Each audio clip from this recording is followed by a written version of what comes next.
Today's episode is brought to you by Bungalow Quilting. Bungalow Quilting carries the highest quality and most recent fabric releases. Your order will ship in less than 24 hours, and they are centrally located. Curated by a 5-time author for C&T Publishing and designer for Studio E Fabrics, Judy knows how to select great fabrics for her shop. Shop online and use the discount code BUNGALOW to receive a 10% discount on your purchase for the month of October 2021. Thank you so much, Bungalow Quilting. And now, here's the show.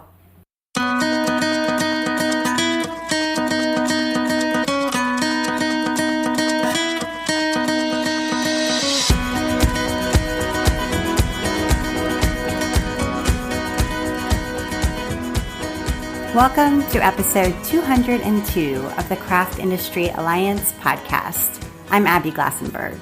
Craft Industry Alliance is a community for craft professionals where you can strengthen your creative business, stay up to date on industry news, and build connections within our supportive trade association. Check it out at craftindustyalliance.org. Today on the show, we are talking about sustainability and sewing with my guest, Wendy Ward. Wendy is a writer, designer, maker, and educator. She's worked as a designer in fast fashion and for a small sustainable brand. For her master's degree in 2004, she explored novel ways to recycle textiles. And in 2007, she moved into education and has taught numerous garment making, textile recycling, and garment alterations classes with adults.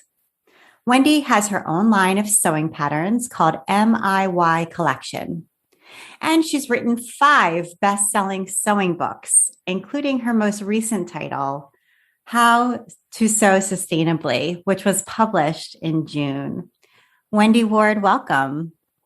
Hi, Abby. Thanks for having me on. It's really nice to talk to you.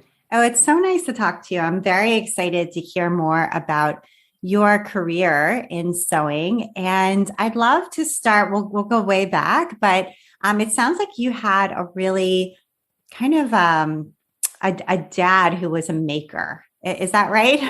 Yeah, that is right. My dad was a joiner, so I kind of grew up around paint and wood and saws and hammers and nails and mixing cement and all of that kind of stuff. So, yeah, I suppose I grew up knowing that it's possible to make things and do things and change things. Yeah, that's great. It's such an inspiration to have somebody in your family who's just showing by example what's possible and working with their hands. And so he was the one who went out and got you a sewing machine. That's right. Yeah. It's funny because my mum did and still does absolutely hate sewing. And that's funny. My mom does too. My mom hates sewing. Yeah, and so many people that I meet, they kind of say, "Oh, so did you learn how to sew from your mom? Did your mom teach you how to sew?" And I'm like, no. Yeah, me neither. And my grandma hated sewing too. And like, yeah. I think like you, I got a machine when I was 12. Were you about 12? Yeah, maybe around that age. Yeah. And my grandma used to just bring me her mending and be like, "Here, you do it." Oh, that's so sweet. It's funny. Okay, so he bought you the sewing machine, and your mom didn't like to sew, but he thought maybe you would. Yeah, I think maybe I'd started doing stuff at school. It was, I don't know, maybe back in sort of probably 70s, early 80s, when practical stuff and making things and art and getting messy was still quite a big part of schools in the UK. It's definitely not so much now. And yeah, I had some great teachers and enjoyed starting to sew at school. And then, yeah, he kind of encouraged me by getting a machine, and I kind of carried on. Yeah, that's making various odd things that I really wish I still had some of them now, kind of ranging from animals made out of pom-poms through to making bow ties. Wow, that's so funny. And so how did you learn? Because it sounds like you learned some from school, Yeah. but now you are really an expert drafter of garment patterns. And so, did you just learn from, from books, or I mean, this was before YouTube. So, Yeah, did you yeah. have a mentor, or did you take some classes? No, nothing like that. I think it was just definitely just from books and using sewing patterns, the traditional paper sewing patterns that come in envelopes. So I do remember having a few for toys. I do remember my aunt buying me kind of sewing kits to make toys as a child, and me getting very excited about presents from her because they would often be of that theme. And yeah, and then just experimenting and playing around. And I'm an only child, so I often credit that with part of it as well, that, I kind of probably was quite resourceful because I had to kind of entertain myself. Right. Yeah, that's true. So when you went to college, what did you decide to study? Did you want to be in the arts in some way, or what did you focus on? When I first went to university, when I did a fashion degree, but I didn't do it straight from school. Kind of when I left school, I'd never left my hometown. I was a very young, naive 18-year-old. And the prospect of moving away to a different city to go to university was just totally daunting. And university was never something that was talked about at my school. I didn't know anyone that had been to university. So Oh, wow. it just wasn't really on my radar. So I sort of went off and got a job and just worked for about 4 or 5 years, and then went off to do my fashion degree as a what they then called a mature student. I'm not entirely sure how mature 23 is, but there you go. So those years working though, I mean, I think some people would have said, well, I'm just working and I'm happy, I'm earning money and don't want to really give that up. And but must have been something about you that made you think, well, I actually do want to go to college, despite the fact that maybe the people around me that I grew up with aren't doing that. So was there some prompting that made you feel like, hey, I want to set this aside and go to college now? I think there's a few things really, I suppose. The job that I was doing, I wasn't particularly interested in, and it was working for an insurance company, and I made some great friends that I'm still really good friends with today through that job. So that was definitely the upside of it. But in terms of the work and what I wanted to do with my life, I did used to just spend probably far too long sitting looking out of the window thinking, oh God, I really don't want to do this for the next 40 Yeah, years. yeah, yeah. And yeah, that, I was earning a living and that was nice, but I've never really been that motivated by money. It's kind of just been a means to an end for me. It's never been the end in itself. And yeah, I just something just switched one day, and I just thought, you know what, I've got to do something now, otherwise I never will. Right, right. And Okay. I had been doing evening classes as well. I had been kind of doing adult ed after work, doing sort of various creative things, dressmaking courses, art courses. So kind of keeping creative in that way. Yeah. Yeah. Okay. So you went and got a degree in fashion design. And was that interesting? Was it what you hoped it would be? I mean, did you learn some practical skills there that you still use now? Oh yeah, totally. I did love that 4 years. It was a hard 4 years. It's a really intense course. It's the kind of degree where you're in college every day working. And I did a year out, so it was a sandwich course. So I worked for a year as well, which was brilliant. And yeah, I learned a lot about the real world of how fashion really works in the real world, I think, doing that course. Yeah. Okay. And so when you came out, you were qualified then to get a job in fashion. And so where did you go to work after college?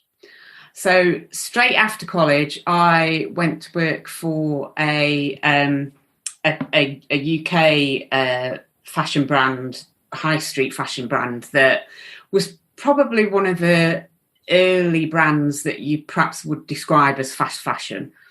So multiple ranges per year, pretty low price point, and I got the job. I took the job because it felt like quite a responsible job. I was their sole designer for their boys wear range.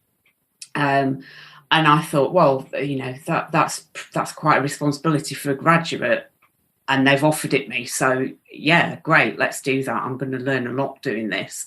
But then the reality of working for a fast fashion business kind of hit me, which was, spending the whole time pretty much sat looking at a computer screen, drawing clothes on a computer screen, quite often copying clothes that had been bought elsewhere, and having no input and no knowledge of who made the clothes, how they were made, not even really any input on fabrics or anything like that. And yeah, it was a little bit soul destroying for a graduate, really. Yeah, that's so interesting. I think you're the only person I've ever talked to who worked for a fast fashion brand in the design side. So that's really interesting to hear what that really was like for you. And so when you were doing that, were you hoping to maybe move on for your next job to be something different? Yeah, I knew that wasn't a job for life. I tried to do some things differently. I tried to kind of design a few things from scratch rather than copying things. And they were open to that, but inevitably that process takes longer than just sitting and copying a garment. So for me to work like that, I was working incredibly long hours. So yeah, I knew that I wasn't going to stay there for a long time. And then luckily, when I'd been doing my degree, I'd worked briefly with a small company as part of writing my dissertation, because I wrote my dissertation all about the environmental impacts of the fashion and textile industry. And I got to do a bit of work experience with this small startup company. And then they managed to get some funding so that they were able to offer me a full-time job. Wow. So yeah, thankfully they came along and saved me. Yeah. And it sounds like this second company that you work for was the antithesis of the first one. In other Absolutely. words, was all about sustainability and ethically made and sourced products and things like that. So what was it like to go from alpha to omega, these two completely different places? Yeah, amazing, really. And yeah, like you said, they were just the complete two extreme ends of the fashion industry at that time. And I mean, this was 2000 and 2001. So I kind of went from sitting at a computer screen copying garments all day to basically doing everything, because it was just me and the two founders that had set the business up. So, and I was like the main person on the kind of creative design side. So I was coming up with design concepts, final designs for garments. I was doing the pattern drafting.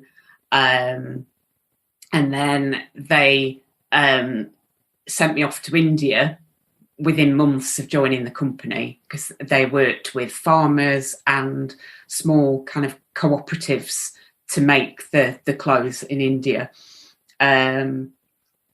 So complete one extreme to the other.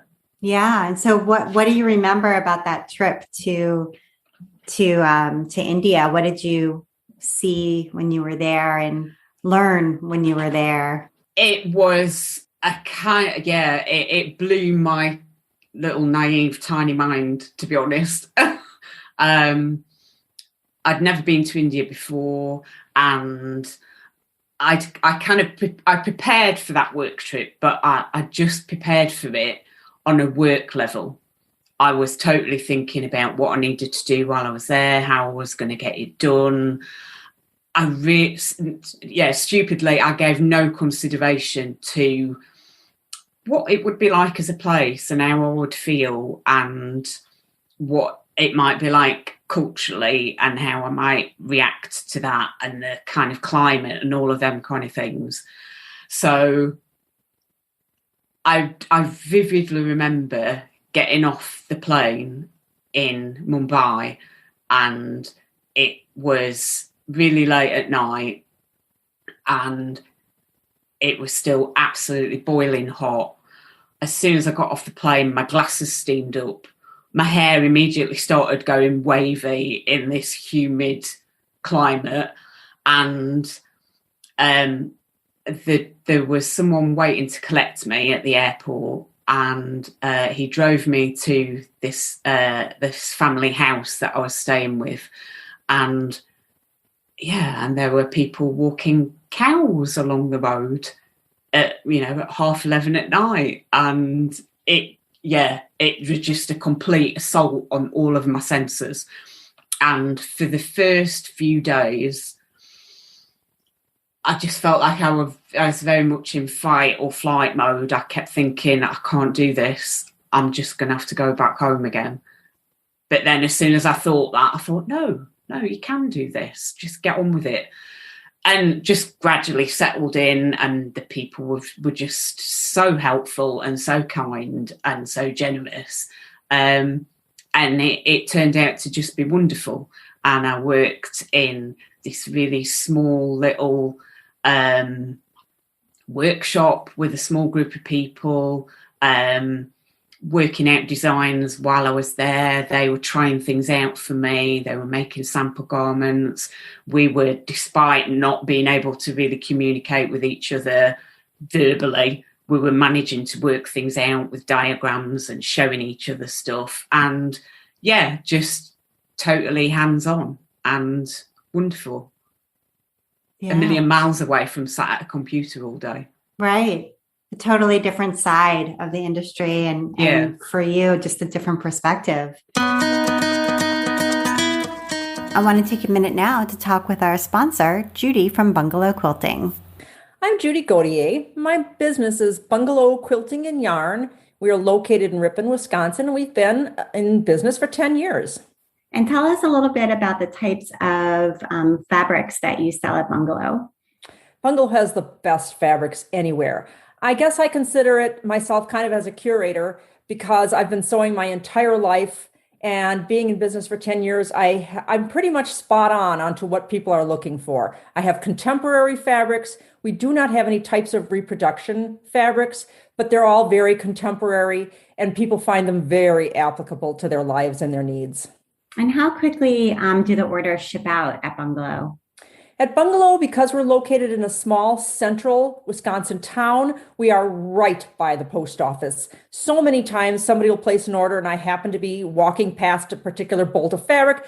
We can have that order out in less than an hour sometimes. I mean, people are shocked at how fast they get their orders. So why do you feel like people might choose to shop online from Bungalow versus all the other e-commerce shops out there? There are a lot of e-commerce shops, but Bungalow provides the fastest shipping, the best service. We are very accommodating to our customers. You always, if you've got a large enough order, you're going to get free shipping, and our shipping rates are extremely reasonable. And you're going to just love our fabrics, probably better than so many of the e-commerce sites. And do you have a discount code to offer to our listeners? I do. For the entire month of October, because that's our anniversary month, it's 10 years this year, they can shop Bungalow and get a 10% discount using Bungalow in all caps That's great. And where can we find Bungalow online? at bungalowquilting.com. Thank you so much, Judy. You're welcome. Thank you so much, Bungalow Quilting. And now back to my conversation with Wendy.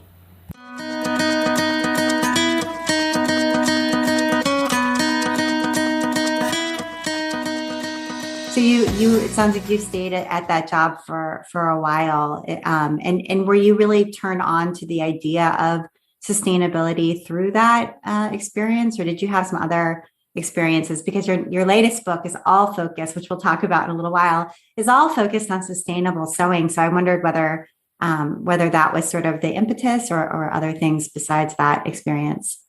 I think it probably started when I started thinking about things to do with sustainability and the environment when I wrote my dissertation in my degree. Then those two very contrasting kind of work experiences really sort of cemented that research and that learning that I'd done. And I stayed with the small ethical company for about 4 or 5 years, and then kind of moved into teaching.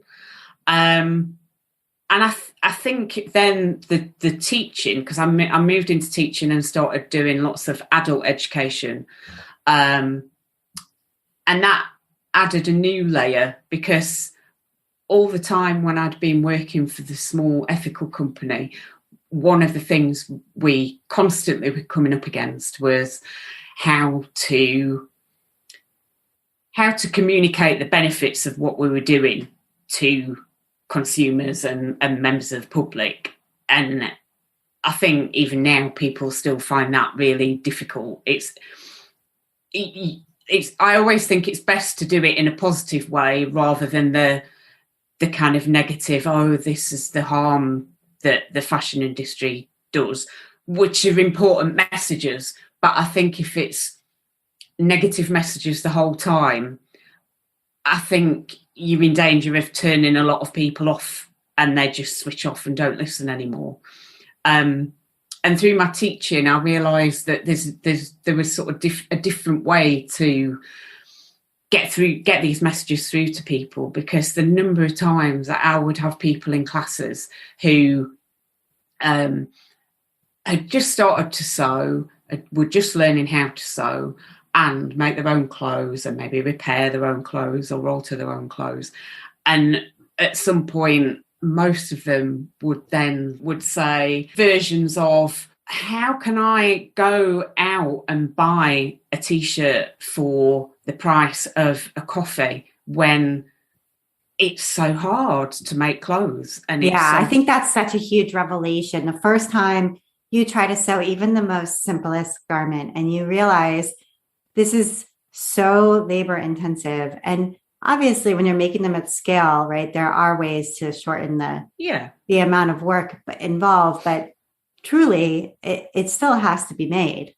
And it is not something that can be made for, a retail price of $17.99 or whatever it is. Yeah, exactly. Yeah. I mean, even though there are industrial processes and kind of methods to make it quicker and easier, but still, like you say, at the end of the day, it's still people operating pretty complex machines that requires some skill, and all of the processes are still the same. It's still inserting a sleeve, it's still cutting out garment pieces, it's still making sure a hem is the same depth all the way around. The fundamentals are the same. Yeah, absolutely. How did you get into teaching? Since that wasn't necessarily your background, was there a job opening, or did you just meet enough people who were asking you to teach a class, or how did you first begin teaching adults to sew? I'd stopped working for the kind of ethical company, and I'd started doing some freelance work, and I wasn't enjoying that so much because I was spending lots of time on my own.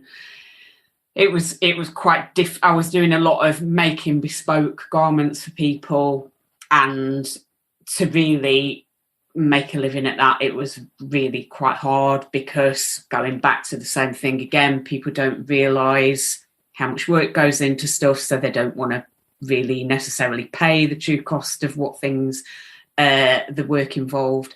And I had a few friends who were teachers and really enjoyed teaching and were really kind of creative, inspirational people. Some of whom I'd met while I'd been doing an MA, while I'd also been working at the ethical clothing company. And I think meeting them and doing my MA kind of opened my eyes a little bit more again. And when I stopped working for the ethical company and realised that freelance work wasn't really for me, I thought, oh, maybe I'll give teaching a go, because it's around people, it's helping people, it's a really positive thing to do to encourage people to, it's sort of passing on my love of making, and it's practical and hands-on. So yeah, I did a over here in the UK, it's called a PGCE, so it's a really intense academic year, so about 9 months of training to be a teacher. So I did that, and that probably was the hardest 9 months of my life. And yeah, I kind of realised through doing that maybe school teaching wasn't exactly for me. Oh, so you went into it thinking that you were going to be like a elementary school teacher or something like that, not necessarily teaching sewing to adults, but you were going to get it like a credential in teaching. Okay. Yeah. So so through that course so was teaching kind of 11 to 18-year-olds. Okay. So yeah, after that, then I saw a job advertised locally to teach in adult ed, and they were looking for people to kind of suggest courses and classes for the local adult ed centre. And I thought, actually, I think maybe I'd enjoy that a little bit more. So yeah, that's how I got into teaching, and really, really enjoyed it. Just such a kind of diverse, mixed group of people that were there, obviously because they really wanted to be there, unlike the school teaching. Yeah, very different. Yeah. And really hands-on, because it was just all practical, no need to do any theory or any of that kind of stuff, just all let's just really get into and enjoy making stuff. And were there things that you picked up from your 9 months in the teaching program that you do apply to teaching adults? Because I have a master's degree in education as well. And sometimes I'm like, well, what was the point of that? I'm not a teacher, but I do still, I feel like, apply some of the theoretical underpinnings of that program to a lot of the things that I do in my current job, which is quite different from what I thought I would be doing.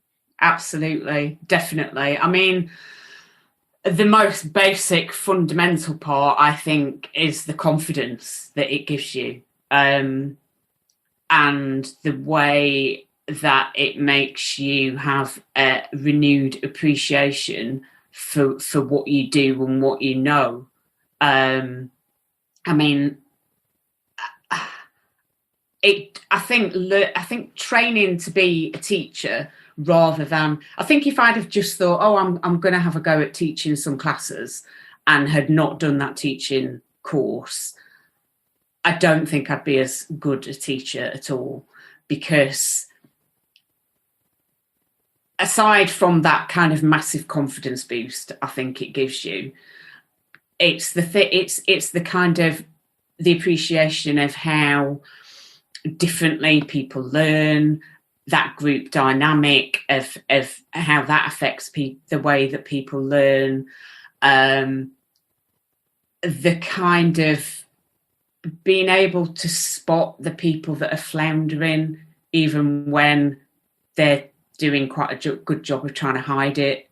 I don't think I would have even attempted teaching without doing that course. Yeah. It was really hard, but I know why it was really hard, because it taught me a hell of a lot. Yeah. Yeah. And so while you were teaching, I always feel like when you teach your craft, you learn a lot because you're seeing something that you're expert in through the eyes of a novice. And their questions, the stumbling blocks that they have are incredibly informative. So I wondered whether you felt that way too, kind of, was that, did that spur you on to want to write a sewing book or do other things? And kind of what did you learn from the experience of teaching people to do this craft? Yeah, I completely agree. And that saying, I don't know whether it's a universal saying, but that saying that the best way to learn is to teach is just so true. I just learned how to not make no assumptions whatsoever about what people already knew or people's pre-existing skills. It's just find out, don't just assume, and check, and treat everyone the same. I just love the idea, by the way, of not assuming that people know something and have skills. And I think that's really what sets the indie sewing pattern designers apart from maybe some of the more traditional pattern companies, is there was a lot of assumed knowledge there that maybe at one time people did possess or somebody in their family possessed. But I think you and I are testament to the fact that we came from families where nobody had that knowledge. And so had I opened and I think I did, a Big Four sewing pattern in 1988, when I first got my sewing machine and had nobody to help me, there would have been no way that I would have understood, what are these notches? What is the seam allowance? I didn't know anything. So I think being able today to create a pattern that truly anyone can come into and succeed at is what really sets these indie designers like yourself apart. So anyway, let's talk a little bit about the book concept for the first one. The very first book that I did. Yeah.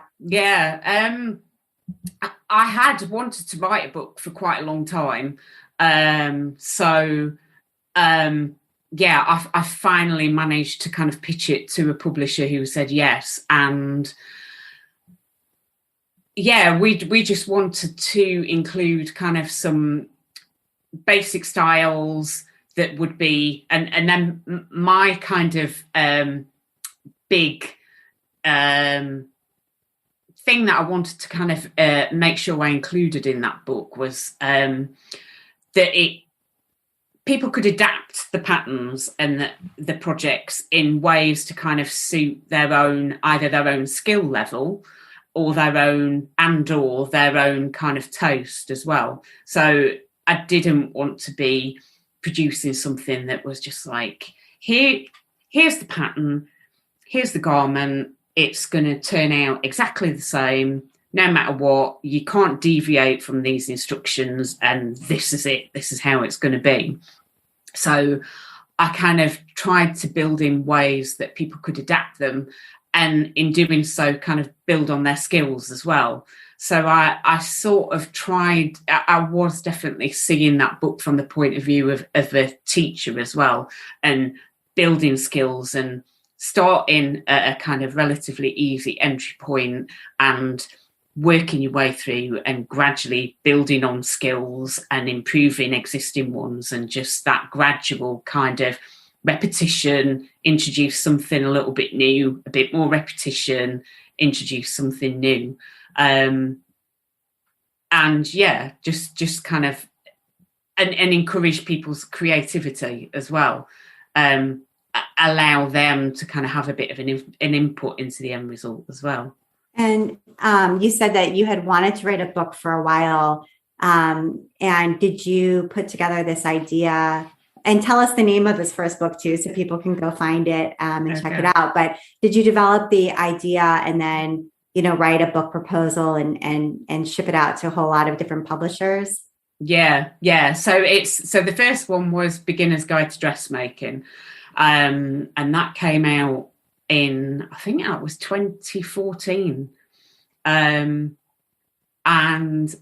I was determined. I did my research. I learned how to write a book proposal. I looked on loads of different publishers' websites to find out what they were looking for and how they wanted people to pitch ideas. And I wrote myself a really thorough proposal and sent it off to all the craft book publishers that I knew of, basically, and got a lot of no's. But and the first one was really disappointing. Yeah. I think it's important for people to hear that you did get those no's, that it wasn't just an immediate yes. Or I know with some of the past guests on this show who've written books, a publisher has reached out to them. And so it's really just like landed in their lap. That wasn't the case for my books, but it's interesting to hear that it wasn't the case for yours either, but you persisted. Yeah. And that at first that is hard because it's you've never done it before, so it would be easy to just take that no and think, oh well, they know what they're doing, they're a big publisher, obviously my idea is not good enough. But yeah, something made me keep sending it out to more publishers. And then, thankfully, eventually one said yes. It wasn't exactly the original book that I published, that I proposed. But I think the essence of it is what I proposed. That's another big piece of this too, right? Is that oftentimes a publisher will come back, respond to your inquiry, but then they might like a nugget of what you have, but they have another idea either to layer on top of it or to change your original proposal. And, sometimes that's great. And then sometimes what they are coming up with sounds horrible to you and really buries what you had in mind. And so you have to then think, do I want to do this? But oftentimes, though, I find that their vision is really helpful because they know what sells. Exactly. Yeah. And so you can, if you listen, you can really learn a lot about the market just by interacting with the publisher who's telling you, here's your work, here's how to make it into something that people are going to buy. Exactly. Yeah, totally. You're dead right there. And that's a great piece of advice, I think, for anyone hoping to pitch a book, that, if a publisher comes back and says, oh, yeah, kind of, we like it, but how about we make it more like this? They know how to sell books. So, just learn from it. I mean, hopefully, I think that's what I managed to do. I kind of learned from it, moved on, did another book, learned from that, moved on. And I have to say that the first book that was 100% what I proposed and ended up being what I proposed. The first book that was probably my book about sewing with knitted fabrics, which was my third book. So, not until the third one really did I write 100% what I had set out to write.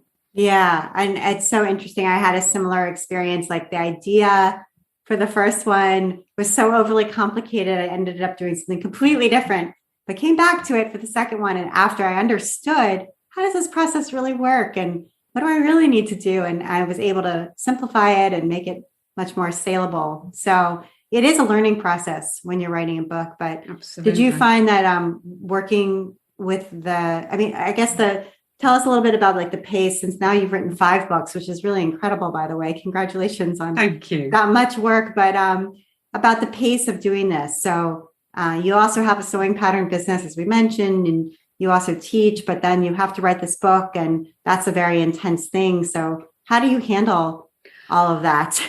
Yeah, it's a good question. It's got easier because I've now kind of got a system for how I work on books. That first book was probably the most tough in terms of schedule and how I organised my work, because that came at a point when I was the busiest in the rest of what I did, because I had just started kind of printing and selling my own range of patterns. I had just opened my own studio in Brighton where I was teaching my sewing classes. So, I had a kind of proper business which was generating an income. I had, financial commitments, bills to pay. I couldn't just stop doing all that. Right. So for that first book, yeah, I think about it now and I think, wow, how did I do that? But I did myself the most thorough schedule I think I've ever done for any project. And, I had my deadline for when everything had to be in, and I worked backwards from that. And week by week, I made myself a plan of what I had to get done each week.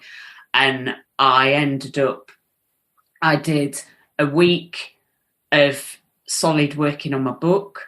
Then I'd do a week where I'd go back to teaching my classes and do my book in between. And then a week solid working on my book, and then a week of kind of normal working with my classes and stuff. And I managed to keep it going that way. And I managed to meet what were pretty tight deadlines as well. I didn't have much of a life. I bet. Otherwise. Yeah, that would be too much. Yeah. So tell us about the MIY studio. Is that a studio space that you still have? And I mean, I'm not sure after COVID how that lasted or what happened there, but was it nice and helpful to have your own space to teach in versus, being reliant on a shop or outside space that you would need to rent or something like that? So I had MIY workshop because I lived in Brighton for 18 years. So Brighton is on the south coast of the UK for anyone that's not in the UK. And yeah, I had my own studio space that that was in town, and I rented that studio space, and that was where I taught my classes and where I did my work in between classes. But I left Brighton in 2019 and I moved back up to where I am now in Sheffield, which is in the north of the UK in Yorkshire, which is where I'm originally from. So I gave up MIY workshop in 2019. I was sad to give it up because I built it up from almost nothing. It was successful. But it also, I think for anyone that's kind of run their own business and rented business premises, probably will understand that it's very all consuming. Yeah. I had probably a good about 7 or 8 years where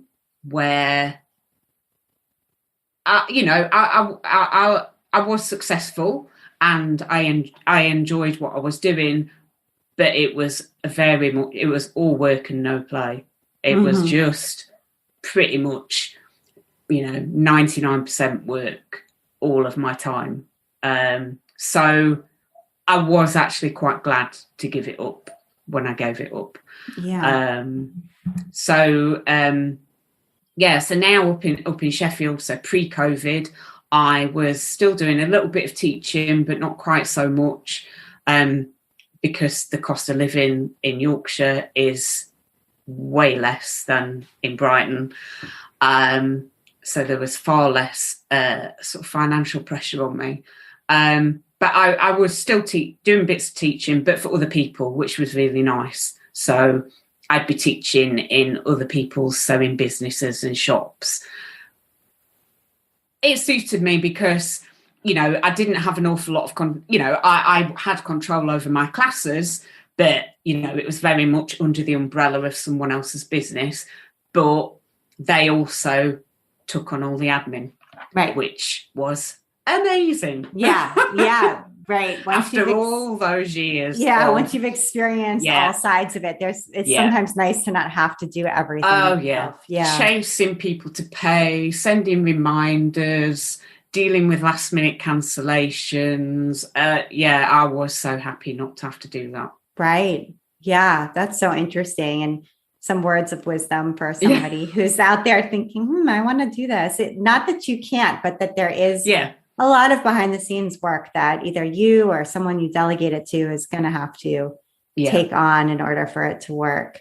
Yeah, absolutely. Which I know you understand as well. It is. It's a constant. It's just a constant. Yeah. So interesting. So let's talk about this new book a little bit. This new book, How to Sew Sustainably. Tell us about what kind of projects are inside of it and what people can expect, and maybe what inspired you to choose this topic for this book. Yeah. Well, it's got all sorts of different projects in there. And credit to my publisher, I really wasn't that sure that they would go for it, because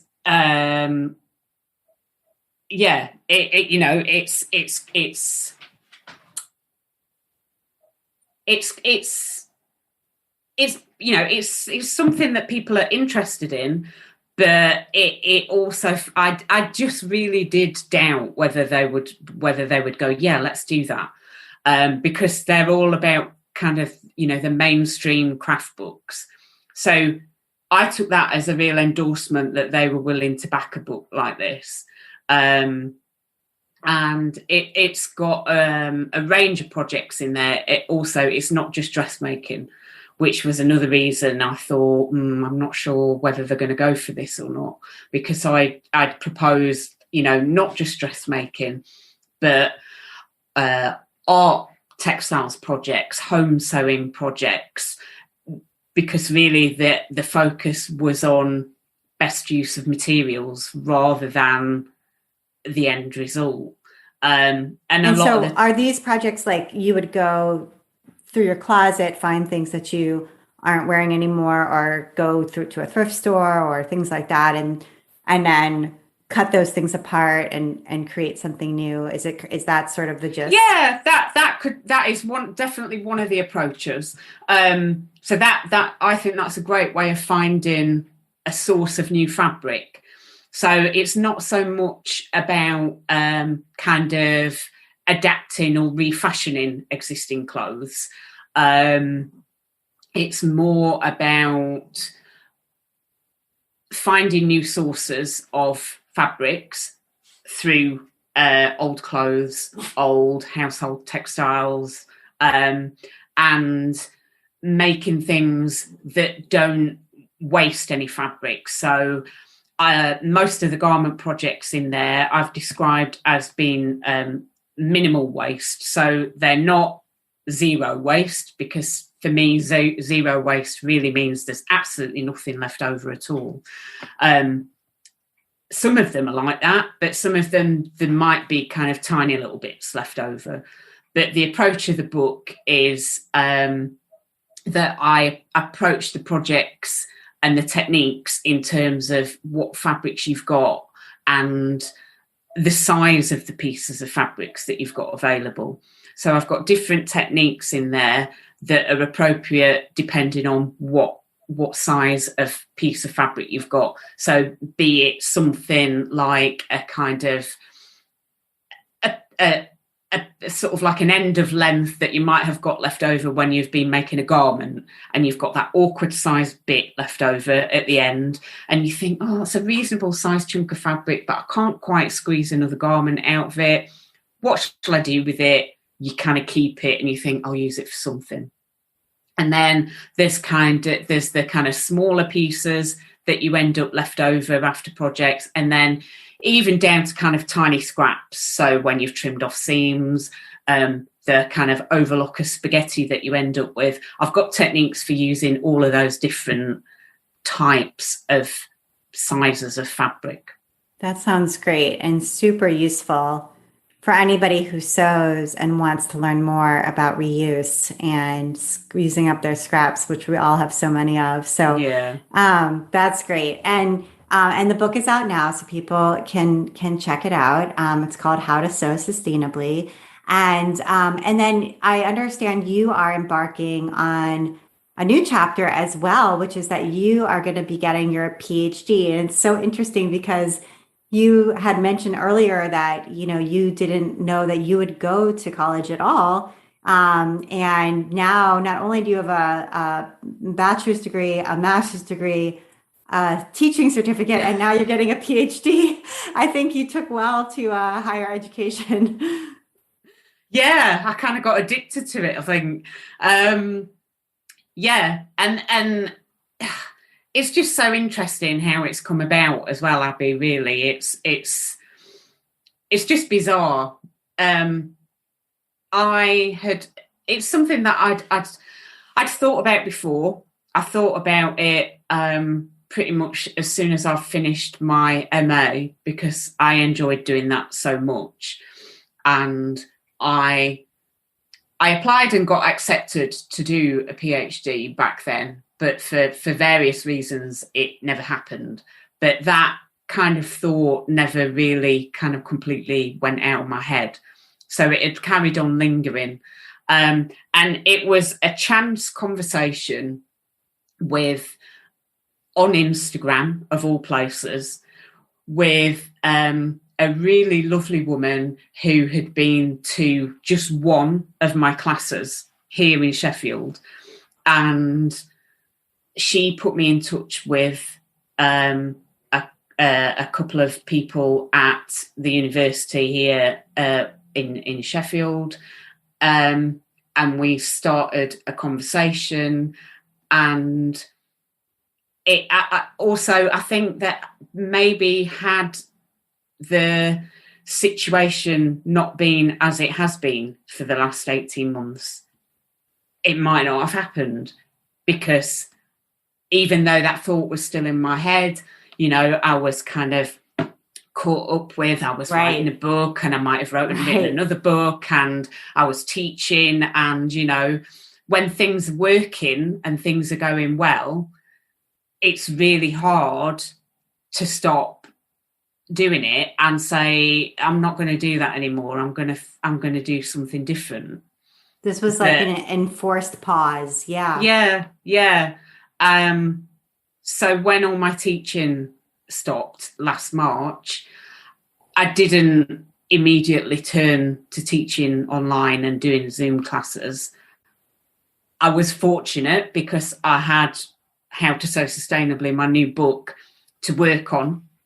So that had only just recently been commissioned when the first lockdown happened. So I was in the fortunate position that I had work. And I just thought, you know what? No, I'm not going to automatically find a replacement for my classes. I'm going to have a bit of a think about this. Yeah. And that's then great.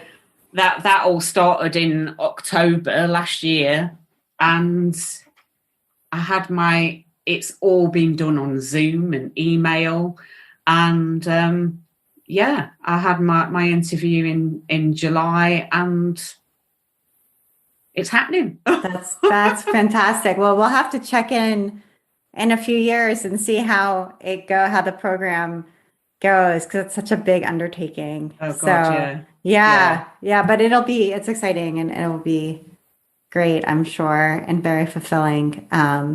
I'm sure I'm as really well. looking forward to it. Yeah. Yeah.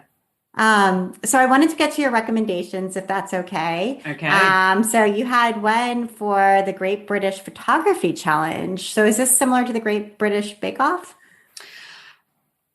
I suppose in a way it is, but in a way as well, it's not. So there's also Great British Sewing Bee. I don't know whether you can get that in the US. I've seen a few episodes. Yeah. Yeah. So that's sort of same format as the Bake Off.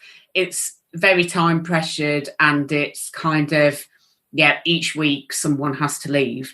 This photography one was just so inspiring and really it just appealed to lots of the teacher in me, because they didn't eliminate someone each time. It was much more about seeing how each person involved grew and developed over the course of the series. And I thought that was a really nice way of doing it. Yeah. And my middle child absolutely loves photography. So I'm not sure if I can get it in the US, but I will give it a go and see, because I know he would love it. So I will take a look.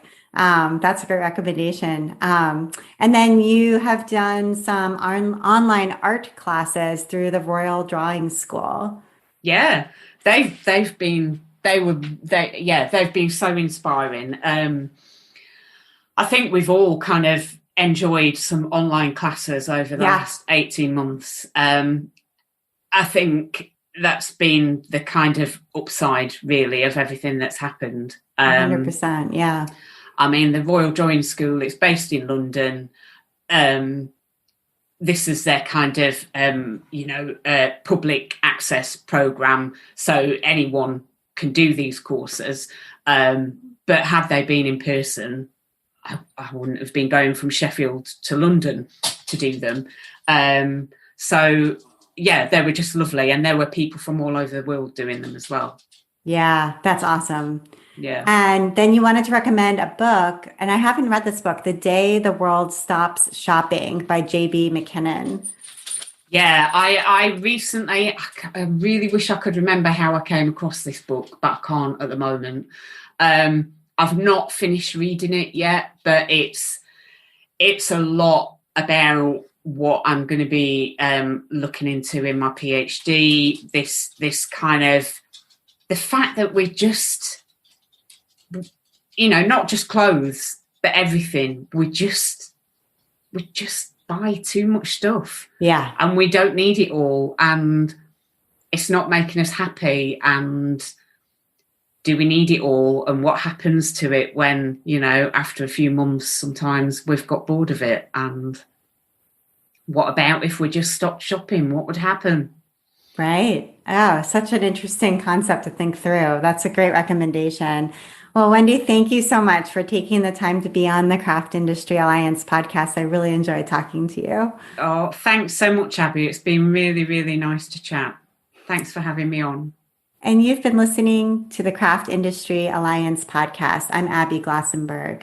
Today's episode was sponsored by Bungalow Quilting. Bungalow Quilting carries the highest quality and most recent fabric releases. Your order will ship in less than 24 hours, and they're centrally located. Curated by a 5-time author for C&T Publishing and designer for Studio E Fabrics, Judy knows how to select great fabrics for her shop. Shop online and use the discount code BUNGALOW to receive a 10% discount on your purchase for the month of October 2021. Thank you so much, Bungalow Quilting. Craft Industry Alliance is a community for craft professionals. When you become a member of Craft Industry Alliance, you get in-depth coverage of craft industry news, the opportunity to connect with fellow professionals for advice and support, and access to an educational library filled with ideas, tools, and resources to help you as you build your business. Join us at craftindustryalliance.org. Thank you so much, and I'll see you next time.